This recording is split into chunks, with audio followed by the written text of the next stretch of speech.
Bismillahirrahmanirrahim. Assalamu alaikum.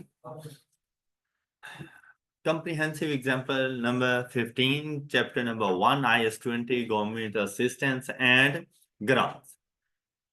Prepare journal entries in the books of KL in respect of the above plant from 1st January 2001 to 31st December 2023. Journal entry for disposal of plant is not required. अगर आप लोग गौर करें ना तो ये हमारे पास ऐसा नहीं लग रहा जैसे एग्जाम्पल नंबर 14 में भी कुछ ऐसी ही सिचुएशन थी। अच्छा देखें, Kashif Limited KL imported and installed a plant at a total cost of rupees 250 million. वहां पर कितने का था? 250 का ही था उधर भी। On 1st January, the plant useful life 3-year residual value of the plant has been estimated at rupees 128 million. Based on this, KL has correctly determined depreciation rate of 20% under reducing balance method that is uses for depreciating plant and machineries. On the same date, KL also received a government grant of rupees 60 million towards this plant. It is reasonably certain that KL will comply with the conditions of this grant.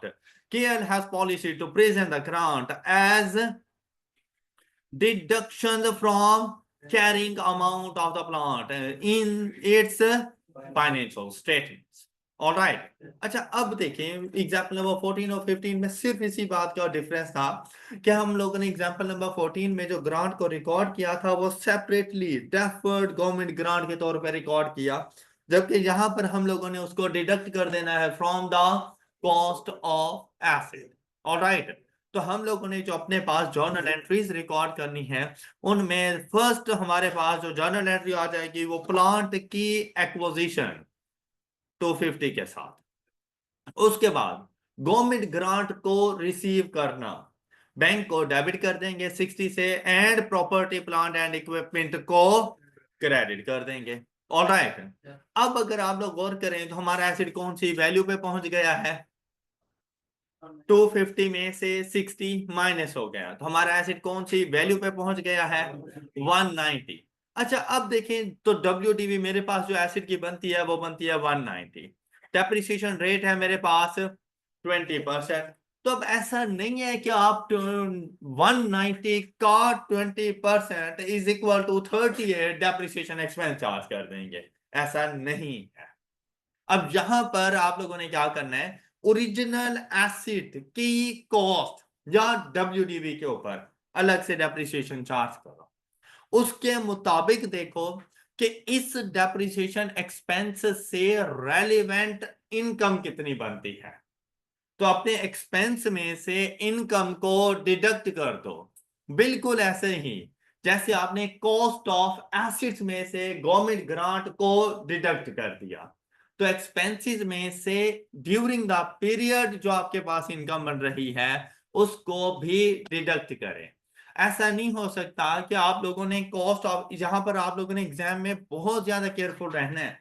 अक्सर बच्चे यहीं पे mistake कर लेते हैं कि sir जब acid में से गवर्नमेंट ग्रांट को लेस कर दिया तो एसिड तो हमारे पास 190 का है, तो क्यों ना हम 190 मल्टीप्लाइड बाय 20% करना स्टार्ट कर दें। वही एसिड की रेजिडुअल वैल्यू थी, गवर्नमेंट ग्रांट की रेजिडुअल वैल्यू नहीं है, तो दोनों के ऊपर एक जैसा रेट अप्लाई नहीं हो सकता। तो आपने डेप्रिसिएशन की कैलकुलेशन अलग से करनी है, ओरिजिनल डेप्रिसिएशन की कैलकुलेशन, और आप लोगों ने उस से रेलिवेंट जो इनकम का पार्ट बनेगा उसको अलग से कैलकुलेट करना है। फिर एक्सपेंस में से इनकम माइनस कर देना और जो excess amount of depreciation expense हो सिर्फ वो जाके रिकॉर्ड करना। मेरी बात समझ आई आप लोगों को? तो उसके लिए आपको ये एक छोटी सी वर्किंग करनी है कि आप लोग देखें कि आपके पास फर्स्ट ईयर का डेप्रिसिएशन एक्सपेंस 250 का 20%, 50, फिर 50 का 80%, 40, फिर 40 का 80%, ये आपके डेप्रिसिएशन एक्सपेंस है फॉर द नेक्स्ट 3 ईयर्स। इसी तरह से आपने इनकम को प्रोपोर्शनेट बेसिस पे लेके चलना है। जब इनकम को प्रोपोर्शनेट करने चले तो आप लोगों के पास ये टोटल इनकम है 60 million multiplied by 50 divided by 122, तो आपके पास इनकम का पोर्शन कितना बन जाएगा? और एग्जाम्पल नंबर 14 में भी हमने ऐसे ही सॉल्व किया था। और फिर नेक्स्ट 24.59 का 80%, नेक्स्ट 19.67 का 80%, ये आपके पास वैल्यूज बन जाएंगे। ये बात क्लियर? अच्छा, अब आपने क्या करना है, जहां पर देखें टोटल एक्सपेंस है फर्स्ट ईयर का 50, उसमें से गवर्नमेंट ग्रांट इनकम आपके पास कितनी बन गई? 24 पॉइंट। तो कितनी एक्सेस अमाउंट आपके पास रह गई? Reduced appreciation rupees in million, कितनी एक्सेस अमाउंट आपके पास रह गई? 25 पॉइंट। इसके साथ जाकर आप लोगों ने रिकॉर्डिंग करनी है। Depreciation expense to accumulated depreciation. जो मेथड था आपके पास वो था कि आपने गवर्नमेंट ग्रांट को डिडक्ट करना है, तो हम लोगों ने एसिड की कॉस्ट में से भी उसको डिडक्ट कर दिया, और एसिड्स के एक्सपेंसेस में से भी जितना पोर्शन ग्रांट इनकम बनती है वो भी हमने डिडक्ट कर दिया। हमने इनकम को अलग से रिकॉर्ड नहीं किया। ये बात समझ आ गई सब बच्चों को? क्लियर? अच्छा, नेक्स्ट ईयर के लिए भी जाएंगे तो हम लोग बिल्कुल ऐसे ही, एक्सपेंस है 40 का, इसमें से 19.67 की इनकम बन गई, तो हमारे पास रिमेनिंग अमाउंट क्या बच गई? 20.33। ये जाके आप लोगों ने डेप्रिसिएशन एक्सपेंस रिकॉर्ड कर, and then at the last 32 में से 15.74 लेस किया तो आपके पास वैल्यू आ जाएगी 16.26, और ये जाकर आपने depreciation to accumulated depreciation charge किया। अब आप लोग देखें कि आपके एसिड की रेजिडुअल वैल्यू क्या थी? 128। तो ऐसा नहीं है जैसे eight the end of 3 years आपके एसिड की रेजिडुअल वैल्यू 128 ही बचनी चाहिए। अच्छा, 128 के लिए अब अगर गौर करें तो आप लोगों के पास एक्यूमुलेटेड डेप्रिसिएशन कितनी बन रही है? इनको जरा ऐड करें, ये वाली एक्यूमुलेटेड डेप्रिसिएशन ऐड करें जिनके साथ मैंने एरोज लगाए, तो टोटल एक्यूमुलेटेड डेप्रिसिएशन कितनी आ गई आपके पास? 62। इससे पहले आपका एसिड कौन सी वैल्यू पर था? 190 में से 62 लेस करें, 128 रेजिडुअल वैल्यू के इक्वल आ गए हैं।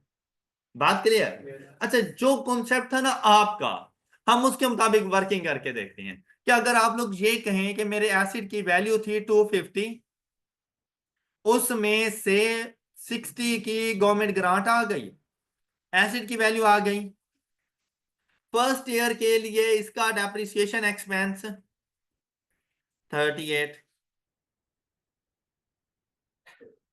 ये आ गई इसकी WDV। एम आई राइट?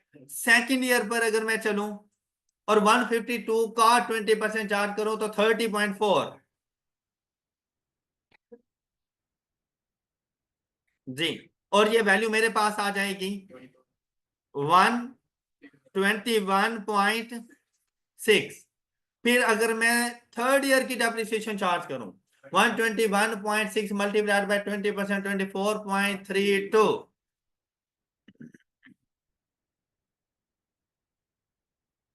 आप देखिए eight the end of third year acid की WDV क्या होगी? 97.28। जबकि हम लोगों ने क्या कहा था कि eight the end of third year acids residual value will be 128, जबकि हमारे पास कितनी आ रही है? ऐसा नहीं है जैसे गलत हो गया कहीं, इसीलिए हम लोग उसकी डेप्रिसिएशन एक्सपेंस में से उसका रेलिवेंट इनकम का पोर्शन लेस करते हैं, और जो एक्सेस डेप्रिसिएशन है सिर्फ वो चार्ज करते हैं। अब अगर इनमें से, जैसे ये सिचुएशन आपको नजर आई, इसमें से अब मैं कंपैरिजन के तौर पर मैं इसको कुछ यूं लेके चलूं, 190 तो कंफर्म है कि गवर्नमेंट ग्रांट लेस हो गई है। अब फर्स्ट ईयर का अगर डेप्रिसिएशन एक्सपेंस में लेके चलूं 25.41, तो देखिए एसिड की WDV क्या आएगी?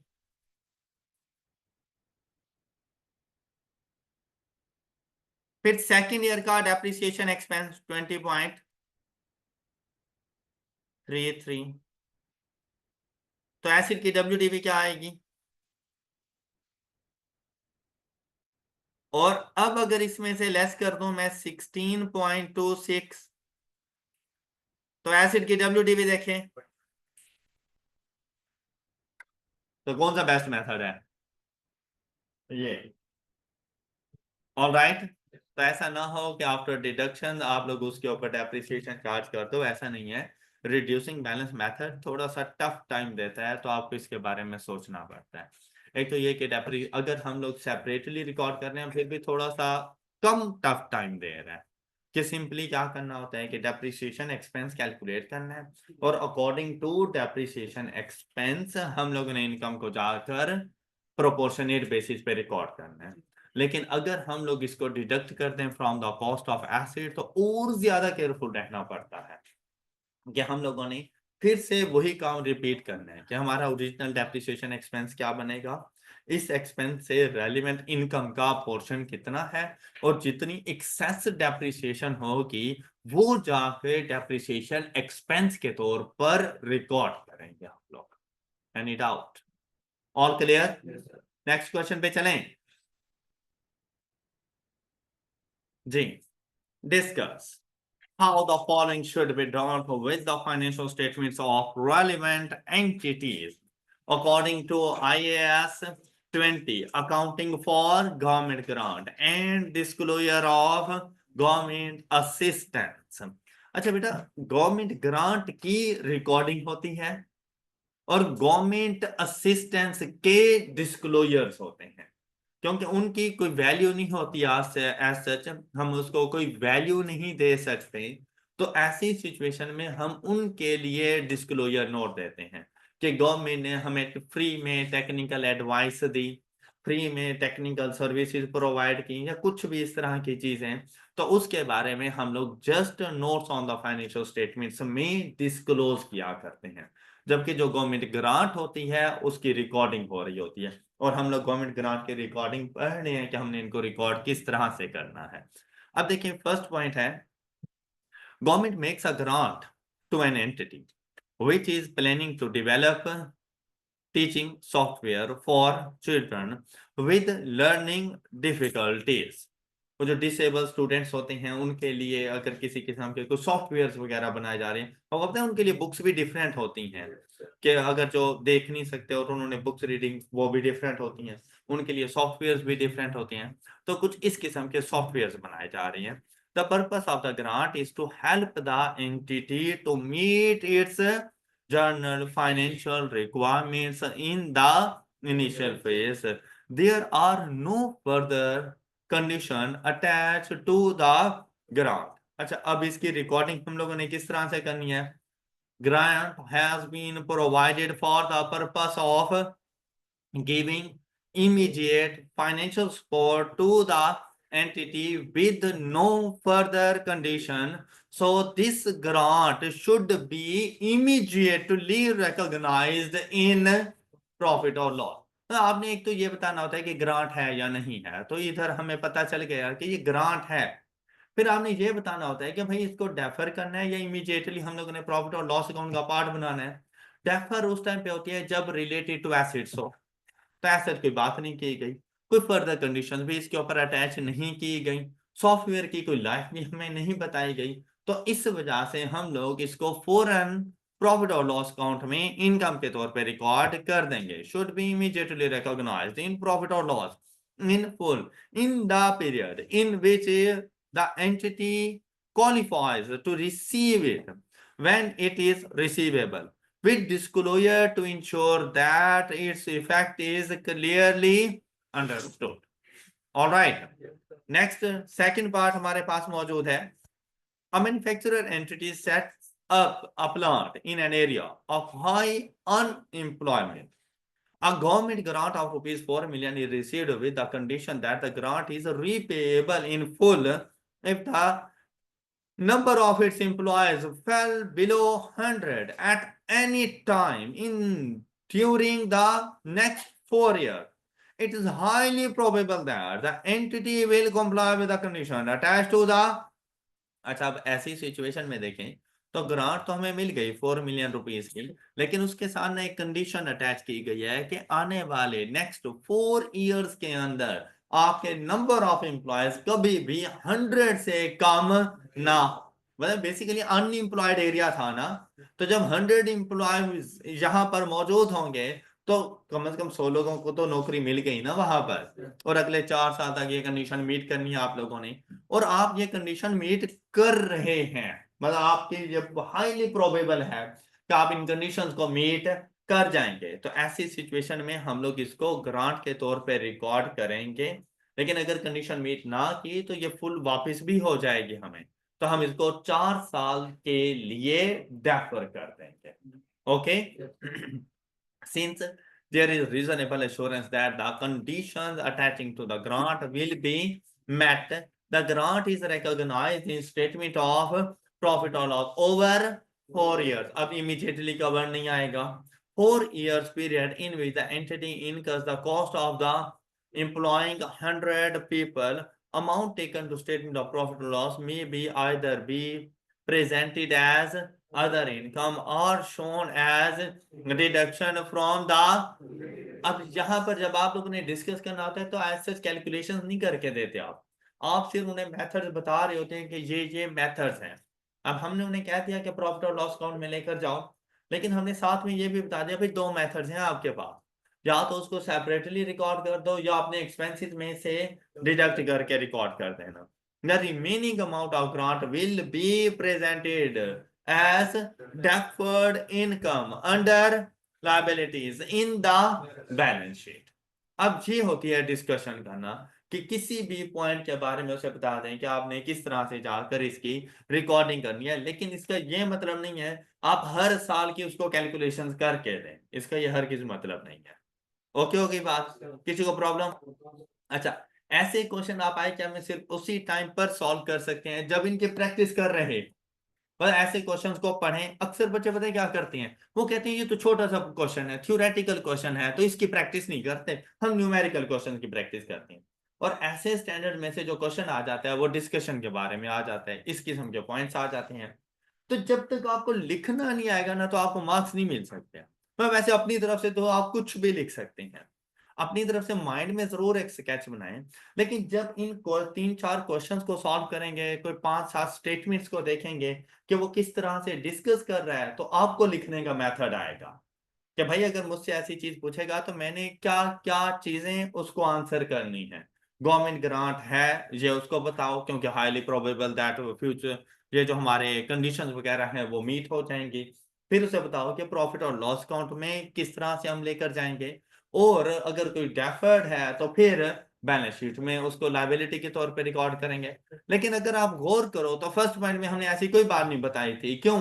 क्योंकि इमीडिएटली इनकम बन रही थी और सारी की सारी बन रही थी, डेफर हम कर ही नहीं रहे थे, तो डेफर का ऑप्शन देने की भी जरूरत नहीं थी।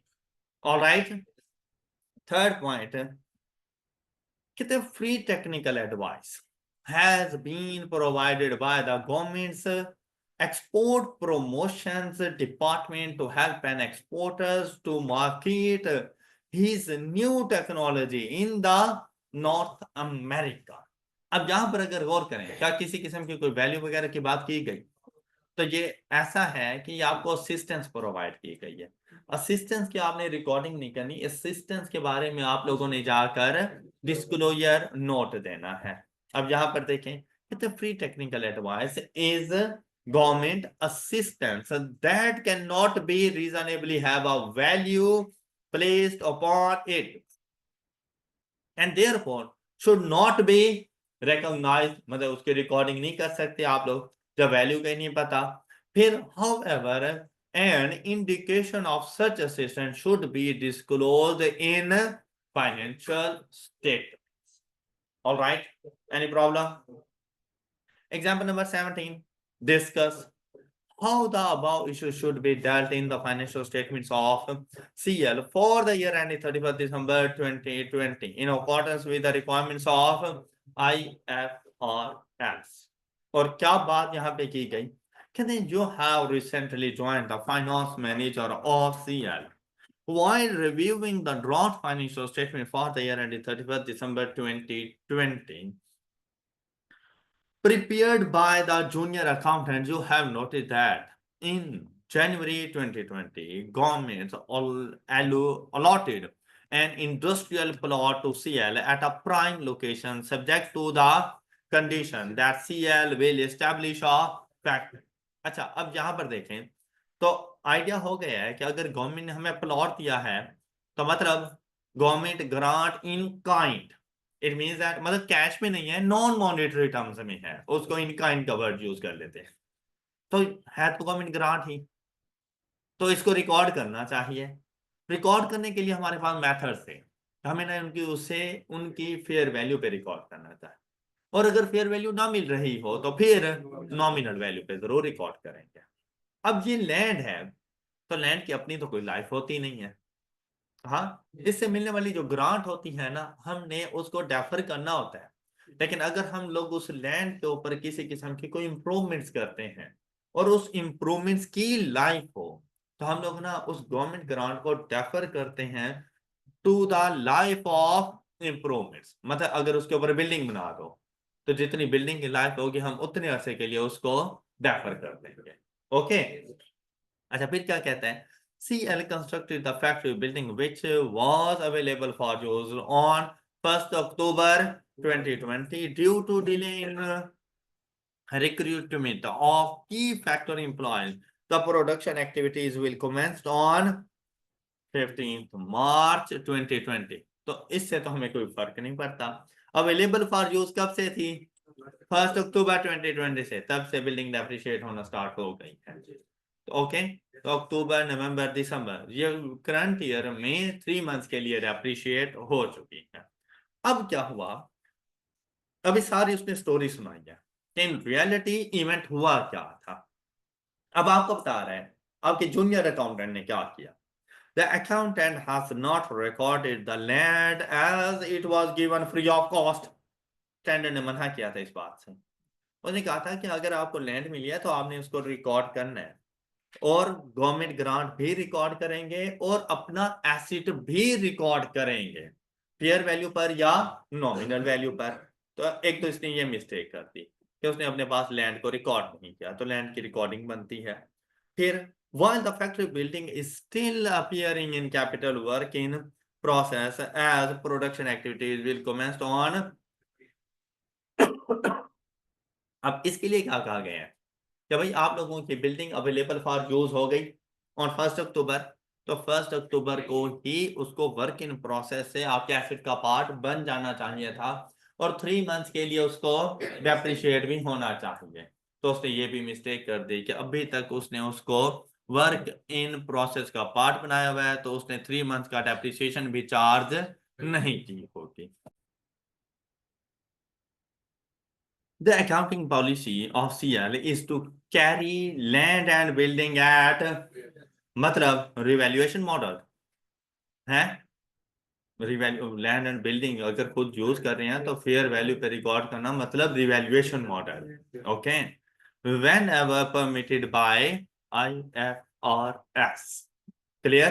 अच्छा, अब देखें इसके लिए ये जो बातें मैंने आप लोगों को की हैं कि एक तो ये है कि आप लोगों ने लैंड को रिकॉर्ड नहीं किया, तो एक तो लैंड की रिकॉर्डिंग बनती है, साथ में आप लोगों ने उसके लिए गवर्नमेंट ग्रांट की रिकॉर्डिंग भी करनी है।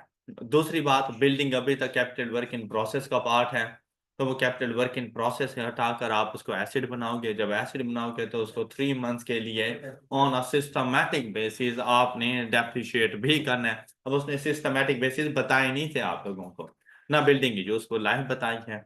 फिर जब ग्रांट की बात कर रहे होंगे तो उसके साथ बता दें कि ग्रांट इज डेफर्ड, और कब तक उसके ग्रांट को हम लोगों ने डेफर करना है, बिल्डिंग की यूजफुल लाइफ तक। अब वो नहीं बताई गई तो आप सिर्फ ये लिखते हैं the useful life of the building. All right, अब देखिए इन्होंने क्या कुछ लिखा हुआ है। Accounting treatment adopted by the accountant for not recording land is incorrect। पहले उसका एरर बताओ कि ये चीज गलत थी। allotment of land by government is a transfer of a non monetary asset. अच्छा, पढ़ते हुए क्या आप लोगों को इस बात की समझ आ नहीं गई थी?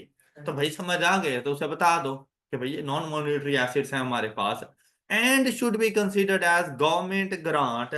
सच non monetary grant may be recorded at और क्या हम लोगों ने डिस्कशन की नहीं थी? तो अब वही बातें उसको बताते जाओ।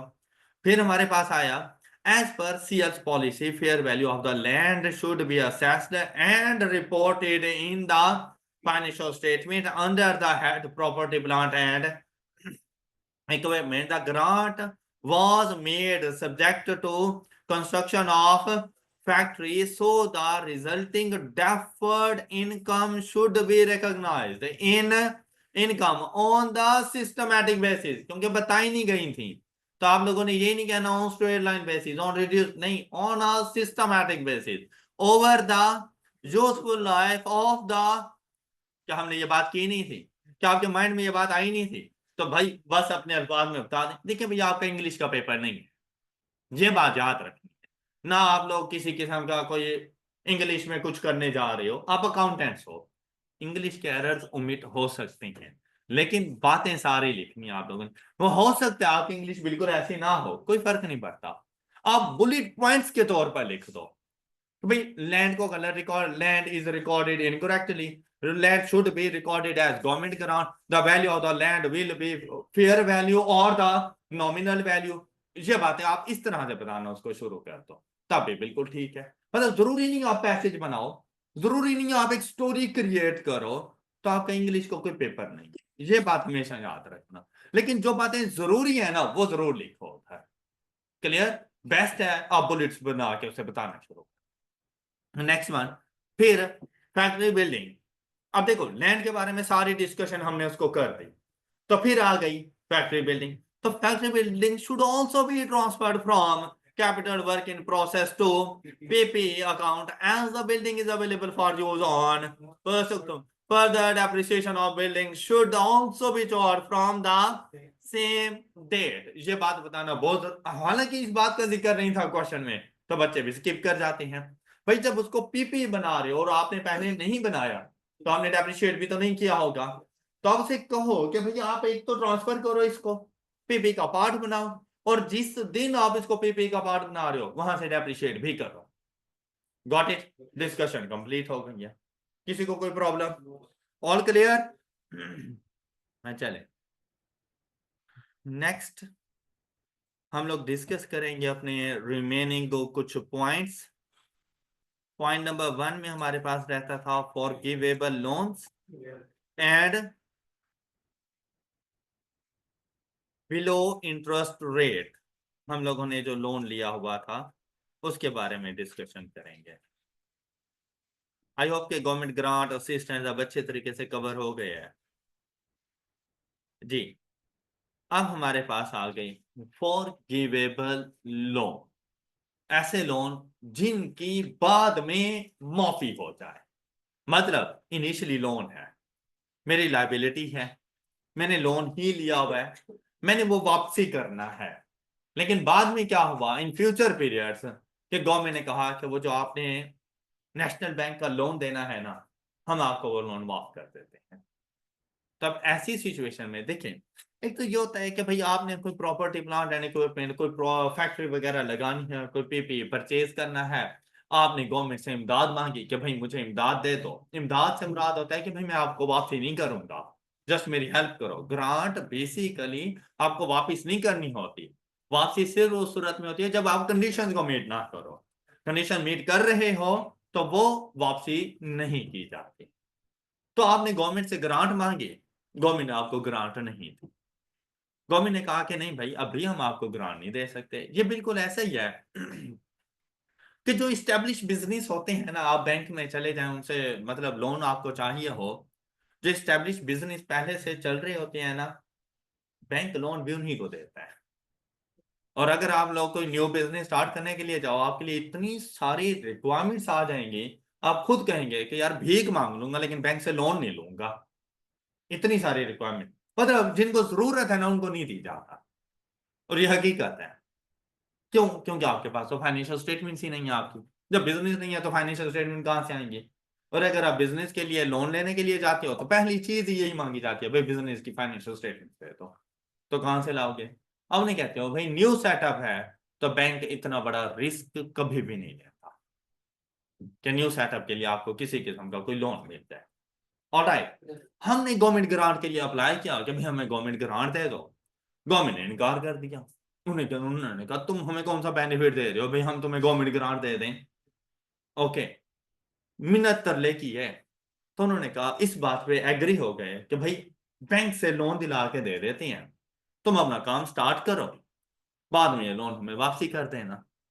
मैंने शुरू में उसको लोन ही रिकॉर्ड करना है और उसको bank account debit and loan account, loan from bank account credit, और अपनी लाइबिलिटीज का ही पार्ट बनाऊंगा। जो भी कंडीशन होंगी वो चलता रहेगा।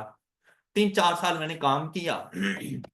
उसके बाद इलाके का एमएनए आया, उसने फैक्ट्री का विजिट किया, उन्होंने देखा भाई यहाँ पर तो लोगों को एम्प्लॉयमेंट मिल रही है, better quality products at cheap rate मिल रही हैं, मतलब खुश हो गए हमसे।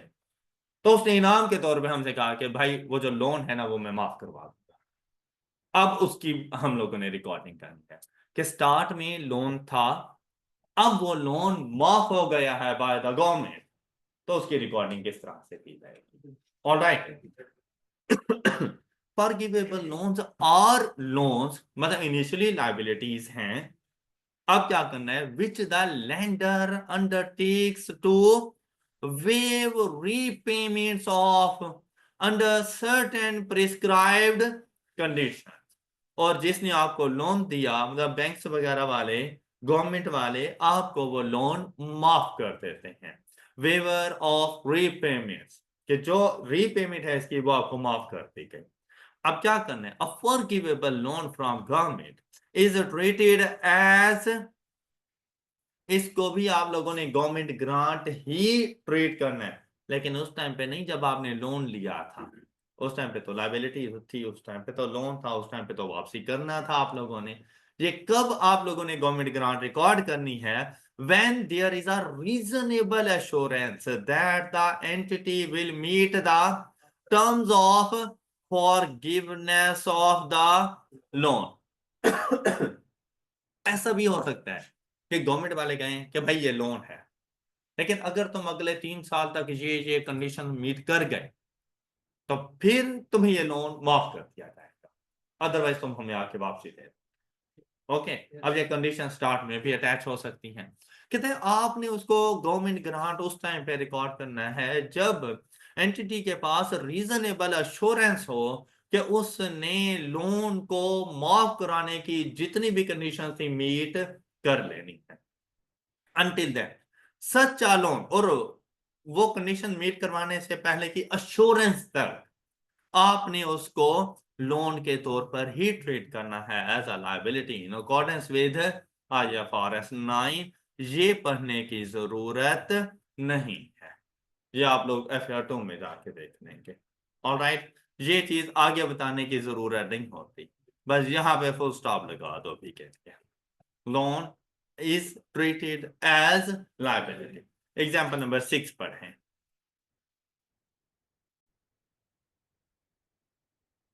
Required briefly explain the accounting treatment of the about loan. तो आप लोग देखें, जितने भी आप लोग क्वेश्चन सॉल्व कर रहे हैं ना, मोस्टली में यही बात आ रही है कि डिस्कस करें, ब्रीफली एक्सप्लेन करें, इस किस्म की बात है। मतलब जितने आपने न्यूमेरिकल क्वेश्चन किए होंगे ना, उतने ही इस किस्म के क्वेश्चन भी आपके पास आए हैं। तो ये स्टैंडर्ड कुछ ऐसा ही है कि इसमें से मोस्टली स्टेटमेंट टाइप क्वेश्चन आते हैं। एक्सप्लेन किसको करना है, कहते हैं ABC pharmaceutical company received cash from government for research and development projects of a children vaccine. As per the terms of the loan, the cash received from the government shall be waived if the entity is able to develop the vaccine within and sell it free of cost for। अच्छा, अब हमने इसको क्या discuss करना है, देखो हमें क्या कहा गया था कि अगर आपको गवर्नमेंट की तरफ से किसी किस्म का कोई लोन मिलता है तो वो गवर्नमेंट ग्रांट कंसीडर हो सकता है अगर वो गवर्नमेंट आपको ये लोन माफ करते अंडर सर्टेन प्रिस्क्राइब्ड कंडीशन। और आपने उसको गवर्नमेंट ग्रांट इनकम कब रिकॉर्ड करना है, जब ये रीजनेबल अश्योरेंस हो कि आप उनकी कंडीशंस को मीट कर जाओगे। अब कंडीशंस क्या हैं, एक तो वैक्सीन के लिए आपने लोन या वैक्सीन बनानी है। गवर्नमेंट की पहली कंडीशन क्या आपने 3 साल के अंदर अंदर बनानी है। इट मीन्स दैट कि अगर वैक्सीन बनाने में आपको 3 साल से ज्यादा का टाइम लग गया ना, तो आप लोगों ने वो लोन रीपे कर देना है। फिर वो लोन लोन ही रहेगा, वो गवर्नमेंट ग्रांट नहीं बनेगा। ऑलराइट, दूसरा, 3 साल के अंदर बनाने के बाद अगले 5 साल तक फ्री ऑफ कॉस्ट आपने उसको सेल करना है। आपने उससे पहले चार्ज करना शुरू कर दिया अगर उस वैक्सीन के लिए, या किसी से भी पैसे ले लिए उस वैक्सीन को सेल करके, तो आप लोगों को अपना लोन वापस ही करना पड़ेगा। और अगर आपको ये रीजनेबल एश्योरेंस हो कि आप 3 साल में इसको कंप्लीट भी कर लेंगे और अगले 5 साल तक फ्री ऑफ कॉस्ट सेल भी करेंगे, तो फिर इस लोन को गवर्नमेंट ग्रांट के तौर पे रिकॉर्ड कर सकते हैं। Got it? यही बातें आकर आपने मेंशन करनी है। तो forgivable loan is the repayment, as the repayment shall be waived कब? अंडर प्रिस्क्राइब्ड कंडीशन, और वो कौन सी है? ability to develop vaccine within 3 years and sale free of cost for 5 years। अब ये कंडीशन आपने बता दी कि भाई वेवर ऑफ लोन की कंडीशंस कौन कौन सी हैं, वेवर ऑफ रीपेमेंट की कंडीशन, फिर आपने इसको डिस्कस करना है। If there is reasonable assurance that to meet the conditions of waiver, this forgivable loan shall be recognized as government grant। मतलब स्टैंडर्ड में ये कहीं नहीं लिखा हुआ कि आपने at the end of the condition ही जाकर इसको गवर्नमेंट ग्रांट बनाना है, नहीं। अगर आपको आज भी रीजनेबल एश्योरेंस मिल गई कि हमारा पास्ट एक्सपीरियंस ऐसा है कि हम वैक्सीन को विद इन 3 इयर्स डेवलप कर सकते हैं और अगले 5 साल तक इसको फ्री ऑफ कॉस्ट सेल भी कर सकते हैं, तो आप अभी से उसको गवर्नमेंट ग्रांट बना दो, कोई मसला नहीं है।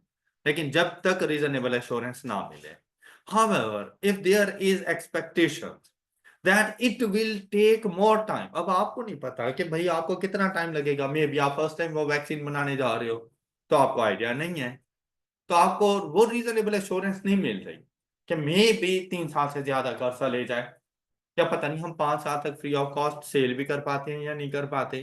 तो ऐसी सिचुएशन में जहां पर आपके पास डाउट हो, तो लोन को गवर्नमेंट ग्रांट ना बना, लोन ही रहने दो। ऑल राइट,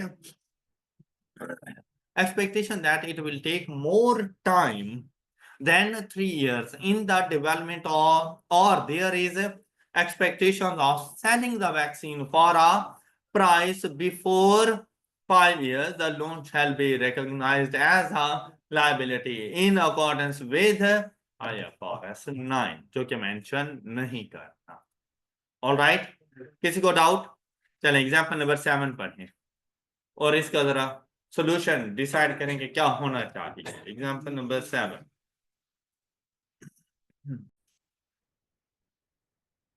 हाँ जी, एग्जाम्पल नंबर 7 में हमारे पास explain what the loan will be considered as forgivable loan. तो उसके लिए स्टेटमेंट देखते हैं।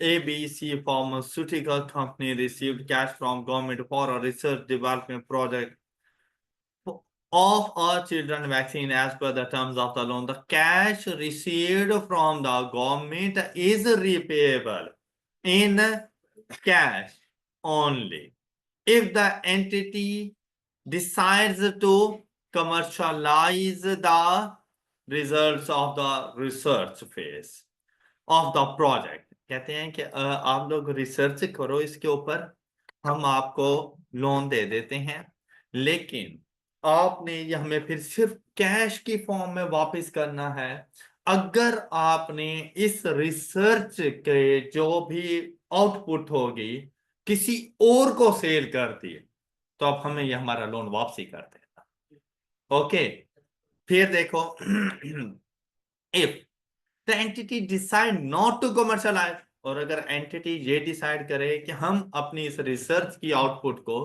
किसी और को सेल नहीं करेंगे, the results of the research phase, the cash received is, कहते हैं कि फिर आप हमें कैश वापस ना कर, तो फिर क्या करना? कहते हैं but instead the entity must transfer to the government the rights to the, तो ये तो ऐसा नहीं लग रहा जैसे एक किस्म की सेल परचेज ट्रांजैक्शन हो गई हो, क्या मैं हम लोगों ने पैसे दिए उसके अगेंस्ट प्रोडक्ट ले लेंगे। तो गवर्नमेंट ने भी आज पैसे दिए और गवर्नमेंट ने कहा कि भाई अगर तुम मुझे ये प्रोडक्ट ना दे सके या किसी और को ये प्रोडक्ट सेल कर दी तो मेरे पैसे मुझे वापसी कर देना, और अगर तुम किसी और को सेल ना करो तो फिर मुझे ही दे देना प्रोडक्ट। तो ये आप लोगों ने इसको एक किस्म का फॉरगिवेबल लोन कंसीडर नहीं करना, ये एक किस्म की ट्रेडिंग ट्रांजैक्शन बन जाती है गवर्नमेंट के साथ। तो आप देखें, in this scenario cash received from the government does not meet the definition of forgivable loan as under IS 20. This is because in this arrangement, the government does not undertake to waive repayment. Government किसी तरह से माफ तो कर ही नहीं रही। Forgivable loan कब होगा? जब वेवर ऑफ रीपेमेंट हो। ऐसी तो कोई सिचुएशन ही नहीं पैदा की उन्होंने other loan but transfer, but rather to require settlement in cash or by transferring the rights of the research. The cash received from government shall be recognized as in accordance with, बस आप लोगों ने इसको liability, अब ये बिल्कुल ऐसी है जैसे हम लोग अपने कस्टमर से एडवांस अमाउंट रिसीव कर लें, तो जब तक उनको प्रोडक्ट्स हम लोग को ना दे दें तब तक वो हमारी लाइबिलिटी रहता है। तो आपने इसको भी लाइबिलिटी के तौर पे रखना है। बाद में कमर्शलाइज कर देते हो तो यही कैश वापसी कर देना। नॉन कमर्शलाइज है, गवर्नमेंट को देते हो तो वो प्रोडक्ट आपका रिसर्च वर्क चला जाएगा उनके पास। Any doubt? All clear? अच्छा, अब इसका ना ये लास्ट पॉइंट है, benefits of the loan at below market rate of interest। अच्छा, आपने अक्सर देखा होगा वो जो हमारे पास आ जाती हैं बेरोजगार स्कीम, नौजवान स्कीम, इस तरह की कुछ ना कुछ स्कीम है by the government, Punjab scheme है, Nawaz Sharif scheme, by the government जो आ जाती है। अब उसका क्या करना है हम लोगों ने कि अगर आप लोग बैंक से लोन लेने के लिए जाते हैं ना, कोई कमर्शियल बैंक, मतलब आप एचबीएल चले गए, यूबीएल चले गए और इधर उधर के बाकी बैंक्स में चले गए, आप ₹1,00,000 लेने के लिए जाओ ना तो आपको ना 25% इंटरेस्ट पे करना पड़ जाएगा उसके ऊपर। इसी तरह मतलब हैवी रेट ऑफ इंटरेस्ट आपको पे करना है। लेकिन गवर्नमेंट क्या कहती है कि भाई आप लोन ले लो, इससे कारोबार करो। हाँ, उस कारोबार का एविडेंस देना पड़ता है कि मैंने वाकई आपके दिए हुए लोन को ना इस पर्पस के लिए यूटिलाइज किया है। तो फिर कहते हैं कि हम या तो आपको इंटरेस्ट फ्री लोन देंगे, मतलब 0% रेट ऑफ इंटरेस्ट, मतलब लोन है, वापसी भी करना है आपने, लेकिन उसके ऊपर जो इंटरेस्ट है ना, आपको वो इंटरेस्ट नहीं देना पड़ेगा। तो इंटरेस्ट का बेनिफिट हो रहा है हमें, गवर्नमेंट की तरफ से लोन लेने पर हमें बेनिफिट हो रहा है on the loan due to low market interest rate. Alright, या ऐसा होता है कि मार्केट में अगर 25% है तो गवर्नमेंट ने कहा आप हमें 10% देना, तभी तो 15% को तो बेनिफिट तब भी हो रहा है। ऐसे ही है ना, तो वो जो बेनिफिट मिल रहा है ना इंटरेस्ट की अमाउंट में, वो गवर्नमेंट ग्रांट है, लोन नहीं। और ना ये फॉरगिवेबल लोन है। लेकिन अगर ये फ्री रेट ऑफ इंटरेस्ट है या बिलो रेट ऑफ इंटरेस्ट है तो फिर हमें बेनिफिट मिल रहा है कि अगर हम ये लोन गवर्नमेंट के अलावा किसी और कमर्शियल बैंक से लेते तो हमें ज्यादा इंटरेस्ट रेट पे करना पड़ता। ऐसा समझ लो ना, ₹1,00,000 लिया, कमर्शियल बैंक ने कहा 1,25,000 पे वापसी करना, गवर्नमेंट ने कहा ₹1,00,000 ले जाओ, 1,05,000 पे वापसी करना, ₹20,000 का बेनिफिट हो गया। तो वो जो ₹20,000 है ना, वो गवर्नमेंट ग्रांट है। ऑलराइट, अब हमने इस क्वेश्चन में ये डिटरमिन करना है कि गवर्नमेंट ग्रांट कितनी रिकॉर्ड करें। हम लोगों ने ये देखना है कि हमारे पास गवर्नमेंट ग्रांट कितनी आएगी, ये सबसे इंपॉर्टेंट टॉपिक है। और ये आपके एमसीक्यूज के तौर पर भी आ सकता है, और सेक्शन 1 में ये 3 to 4 मार्क्स तक भी आ सकता है। इसी तरह से ऊपर वाला पॉइंट भी बिल्कुल ऐसे ही है, आपके एमसीक्यूज का पार्ट बन सकता है ये। तो अब यहां पर देखें क्या कहते हैं, कहते हैं benefit of government loan at a below market rate of interest is treated as government grant. The benefit of below market rate of interest shall be measured as the difference between the cash received under the government loan and the initial carrying amount of the loan measured and recognized in accordance with IFRS 9। अब हम लोगों ने दो values का लेना है difference, और वो दो वैल्यूज कौन कौन सी हैं। एक कि हम जो कैश रिसीव करते हैं अंडर गवर्नमेंट ग्रांट लोन वो, और initial carrying amount of the loan measured, इन दोनों के दरमियान डिफरेंस जो आएगा वो मेरे पास गवर्नमेंट ग्रांट रिकॉर्ड होगा। अब इसको कैलकुलेट कैसे करना है वो आपको मैं एक एग्जांपल के जरिए समझा देता हूं। कहते हैं the entity shall consider the condition and obligation that have been or must be met when identifying the cost for which the benefit of the loan is intended to compensate। अब इसकी जरा कैलकुलेशन देखें। Example number 8 कहते हैं prepare the journal entry on 1 January 2023 on receipt of the loan, कि अगर हमने loan receive किया तो उस दिन हम लोग जर्नल एंट्री क्या रिकॉर्ड करें। क्या सिचुएशन है, 1 जनवरी 2023 MZ Limited received a loan under government support scheme whereby the loan of rupees 100,000 is provided at a markup rate of, whereas the market rate of interest for similar loan is, the loan is for immediate financial support and is repayable on 23। MZ Limited has determined the initial carrying amount of loan in accordance with अच्छा आप देखें, ये वाली बात आपके उधर से question का पार नहीं होगी, ये आपको कैलकुलेट करनी पड़ेगी। आपके पास ये फर्स्ट पैसेज होगा। अब आपने सबसे पहली चीज ये देखनी है कि आप लोगों ने लोन कितना लिया। लोन कितना लिया 100 था। अब ये 100,000 को ही आप लोगों ने लोन के तौर पर रिकॉर्ड नहीं कर। अब ये बात कंफर्म है कि आपके पास कैश तो 1 लाख ही आया होगा, बैंक में आया होगा, तो बैंक अकाउंट को डेबिट 1 लाख से ही करेंगे, लेकिन लोन 1 लाख रुपए का रिकॉर्ड नहीं करेंगे। अब इसकी रिकॉर्डिंग के लिए आपको थोड़ी सी कैलकुलेशन करनी है। आपने सबसे पहले ये देखना है कि मैं एक कितने अरसे के लिए ये लोन ले रहा हूं। 1 साल के लिए। तो 1 साल के बाद आपने ना इस लोन की फ्यूचर वैल्यू फाइंड करनी है एट द रेट ऑफ, वो जो गवर्नमेंट की तरफ से जो इंटरेस्ट रेट है उसके मुताबिक इसकी फ्यूचर वैल्यू डिटरमिन कर कि 1 साल के बाद मैं वापसी अमाउंट कितनी करूंगा। तो अगर 1 लाख का लोन है, 5% रेट ऑफ इंटरेस्ट है, तो आप लोग वापसी करोगे 100,000 into 1 plus 5% raise to power. अब अगर 2 साल बाद करते तो 2 आ जाता, 3 साल बाद करते तो 3 आ जाता। सिंपल एंड कंपाउंड इंटरेस्ट पढ़ा था ना आप लोगों ने, तो मोस्टली केसेस में कंपाउंड इंटरेस्ट यूज हो रहा है इन स्कीमों पे, बैंक्स वगैरह पे कंपाउंड इंटरेस्ट यूज हो रहा है। तो आप लोग ये देखो कि 1 साल बाद आप वैल्यू वापिस क्या करोगे। किसी को डाउट?